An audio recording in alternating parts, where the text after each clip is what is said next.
이 신의 언약에서 이스라엘 백성들은 한마디로 다 대답을 합니다. 우리가 다 이행하리이다 라고 이렇게 얘기를 해요. 그런데 정말 안타까운 것은요, 이 이행하겠다라고 한 그 의도가 불순합니다. 이스라엘 사람들이요, 고대 이스라엘 사람들이 시내산에서 언약을 맺을 때 이렇게 쉽게 대답한 데에는 뭐 여러 가지 이유가 있을 수 있겠지만은, 특별히 어떤 부분을 우리가 봐야 하냐면, 이 사람들이 별로 생각을 안 하고 대답을 했습니다.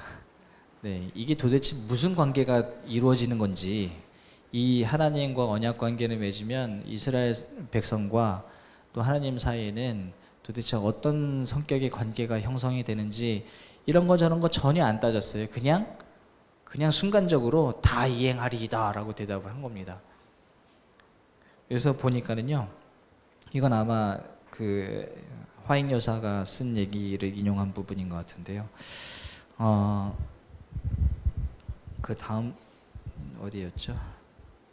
네, 여기 중간에 보면은 선뜻이란 말이 있죠. 네, 백성들은 그리스도 없이는 그들이 하나님의 율법을 지킬 수 없다는 것을 인식하지 못하면서도 선뜻 하나님과 언약을 맺었다. 네, 아주 간단히요, 그냥 별로 이렇게 고민 안 하고요, 그냥 맺었습니다. 근데 그렇게 맺고 나서도 똑같은 뭔가 문제를 계속 일으키는데, 그것이 바로 뭐냐면 행위로 구원을 얻을 수 있다. 그 관점을요, 예수님이 오신 그 시대까지도 버리지 않습니다. 그래서 계속 선지자들이 꾸짖고, 그런 그 방식이 아니다, 원래 하나님이 목적한 부분은, 또 알려주신 방법은 그런 것이 아니다라고 계속 얘기를 합니다. 그래서 우리가 이런 일례의 사건들을 통해서 볼 수 있는 것은, 혹시 이런 일들이 오늘날도 여전히 진행되고 있다는 거예요. 특별히 안식일, 우리 교회 안에서도 그렇습니다. 어떤 사람들은 구원을 얻기 위해서 율법을 다 지켜야 된다. 네, 우리가 구원을 얻기 위해서는 이 모든 율법들을 다 지킬 수도 있다라고 얘기하면서 인간의 능력을 상당히 강조합니다. 근데 다 지킬 수 있다고 하더라도 인간의 능력으로 지키는 것이 아니라 하나님의 능력과 은혜로서 이게 이루어지는 것이지, 결국 우리의 의지로서는 되는 것이 아니거든요. 그래서 이런 부분들이 고대에 있었던 예전의 일이나 오늘날의 일이나 계속해서 반복되는 일들인데, 우리가 이런 언약을 다시 한번 살펴보면서 우리는 어떻게 하나님께 순종하고 있는가, 이런 것들을 다시 한번 생각해 볼 수 있는 그런 기회이기도 합니다. 한번 쭉 잘 살펴보셨으면 좋겠습니다. 이 언약과 표징, 우리 아까 지사님도 말씀하셨지만 언약하면은 무지개가 떠오른다 하셨잖아요, 그죠? 표징입니다. 표징의 역할 중에 하나는 무엇일까요? 표징을 주시는 이유는 잘 기억하게 하려고요, 그죠?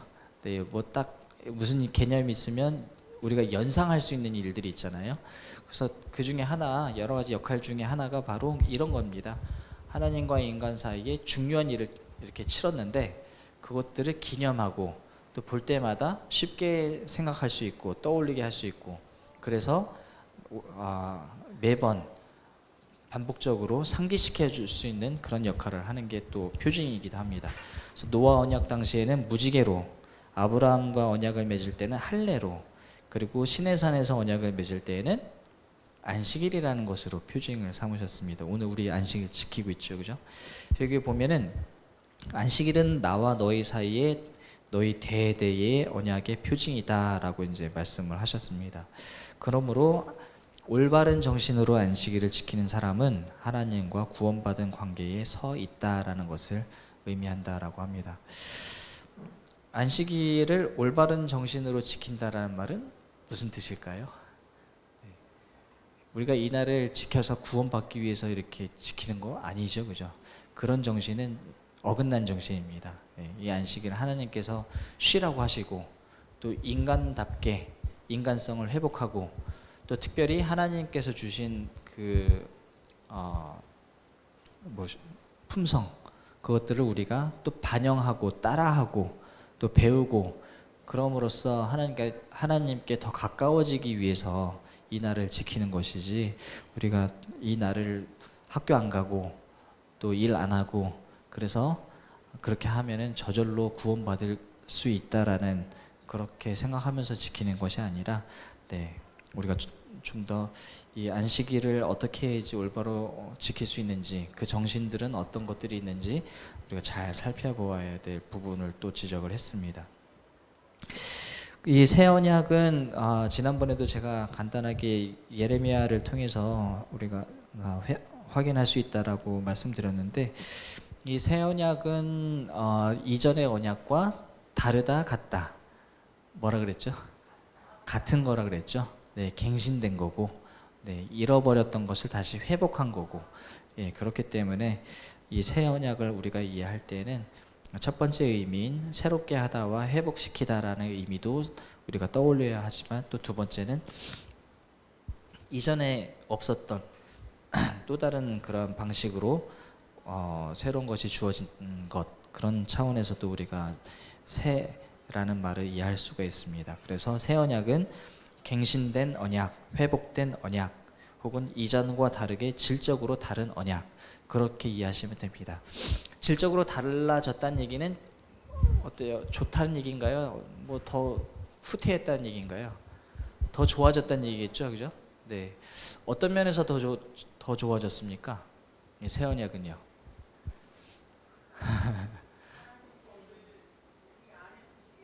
네, 우리 마음에 주시겠다고 하셨고요. 또 어떤 부분에서 또 더 좋아졌나요? 업그레이드 되었죠, 그죠? 우리 컴퓨터도 계속 업그레이드 시키듯이 이 언약도 업그레이드가 되어가고 있습니다. 하나님께서 어떻게 업그레이드를 시키셨나요? 사랑, 네, 사랑, 또 십자가, 네, 맞습니다. 하나님께서 네, 또 특별히 중요한 건, 네, 네, 네, 네, 맞습니다. 직접적이죠. 네, 예전에는 제사장이라는 어떤 존재를 통해서 간접적으로 뭔가 이렇게 이루어졌기 때문에 뭔가 좀 이렇게 빠른 느낌이 없었어요, 그죠? 하지만 이번에 새 언약을 통해서는 성령이 직접 개입하시기 때문에, 네, 개개인이 어떤 다른 매체를 통해서 접근하는 것이 아니라, 네, 집사님 말씀하신 것처럼 엄청 빠른 속도로 하나님과 교통할 수 있고 이 언약을 유지할 수가 있습니다. 보면 새 언약은 집사님 말씀하신 것처럼 성령의 언약이다라고도 말을 할 수가 있습니다. 그래서 새 언약을 특징 짓는 가장 중요한 요소 중에 하나가 바로 성령입니다. 이 성령 하나님이 우리의 마음에 율법을 새겨 주신다라고 하고요. 그리고 이 율법을 우리 마음속에 내면화시켜 주십니다. 따라서 이 언약의 새로움은 다른 말로 하면요, 더 나은 언약, 업그레이드된 언약입니다. 이 저자는 better, good, better 하면은 더 나아진 그런 느낌이죠, 그죠? 그래서 더 나은이라는 말로 실질적인 표현을 우리가 확인할 수가 있고요. 이 부분은 우리 신약 성경의 여러 저자들을 통해서, 특별히 바울의 서신을 통해서도 우리가 확인할 수가 있습니다. 그래서 바울은 성경이 말하는 바와 완전한 조화를 이루는 새 언약은 성령의 언약이라고 강조한다라고 이렇게 얘기하고 있습니다. 그래서 우리가 성령 하나님의 역할이 이 언약과도 관련해 가지고 이해해야 될 부분 중에 하나니까는요, 네, 잘 이해하셔야 될 부분입니다. 그리고 새 언약은 우리 신자, 우리 모든 성도들의 마음에 또 이렇게 새겨지기 때문에 돌과 같은 그런 굳은 마음은 우리가 버려야 하고, 또 할례받지 않은 마음은 재창조되어야 하고, 항상 이렇게 정결되게 이렇게 하나님과 관계를 통해서 정결하게 되어야 할 필요가 있습니다. 그래서 보니까 우리 마음이라는 표현은 우리의 생각, 목적, 그리고 이해의 자리라고 이렇게 얘기를 하고 있죠. 이 마음이 우리 생각하는 것과 또 우리가 목적하는 것과 또 이해하는 이런 모든 것들이 이 성령님을 통해서 새롭게 되어야 된다라고 말하고 있습니다.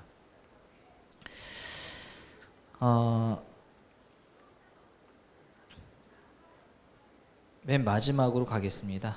네, 그렇다면은 이 언약 관계를 계속해서 지속하기 위해서는 어떻게 해야 될까요?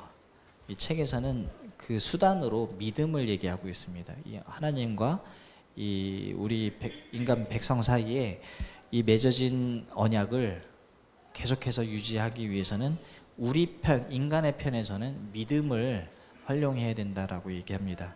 그래서 믿음은 그리스도가 인간의 마음에 거하시도록 하는 수단이다. 그리고 그리스도의 말씀에 사랑으로 순종하도록 이끌게 하는 역할을 하기도 한다고 합니다. 그래서 우리 믿음이라는 것이, 그리스도인들의 믿음이라는 것이 또 언약과 이렇게도 또 연결이 됩니다. 그리스도께서 우리 성도들의 마음에 어쩌다 한 번 방문하시는 그런 일이 있으면 안 되겠죠, 그죠? 꾸준히 항상 우리 마음속에 임재하셔야 됩니다. 그분을 따르는 자들의 삶 속에 언약의 관계가 살아있고 또 지속적인 실제가 되도록 만들어 주실 것이다 라고 합니다. 제가 이 책에 있는 내용을 이 짧은 시간에 다 말씀드리기가 너무 어렵습니다. 네, 여기 보면은 좀 어려운 얘기도 간간히 나오기도 합니다. 좀 새로운 이야기가 또 나오기도 하고 하는데 두꺼운 책은 아닙니다. 이 책이, 이 책 자체가 상당히 짧은 그런 책이기 때문에 아마 마음 잡고 안식일 오후에 한번 쭉 보시겠다라고 하시면 충분히 다 읽으실 수 있는 책입니다. 하지만 결코 이렇게 뭐라 하죠, 중요하지 않은 그런 것들을 다루는 게 아니라 우리 재림교인으로서 정말 중요한 개념들이 이 안에 많이 있기 때문에 특별히 지난 시간에 우리 남은 자손 그 사상과도 연결이 된다 했죠. 네, 그런 것과 연결시켜서도 이해할 수 있는 것들이 많이 있기 때문에 찬찬히 한번 읽어보시면 새로운 그런 또 깨달음이 오실 거라고 생각합니다. 특별히 저는 이 책을 번역할 때 개인적으로 정말 어려운 시기를 보내고 있었습니다. 제가 이번 연도 3월, 4월 이렇게 책을 번역했던 때에 제 마음을 추스리지 못할 만큼 상당히 어려운 그런 시간을 보내고 있었거든요. 그럴 때 이 책을 번역하면서 은혜도 받고 또 마음의 위로도 받고 그러면서 큰 어떤 마음에 갖고 있었던 어려움을 해결하기도 했습니다. 그래서 여러분들에게도 이 동일한 그런 경험이 또 필요하신 부분들에게는 이 책이 또 좋은 역할을 할 거라고 생각을 하고요. 또 다음 시간에 여러 다른 또 기회가 주어진다면 또 이 부분에 대해서 개인적으로 또 같이 얘기 나누고 했으면 좋겠습니다. 감사합니다.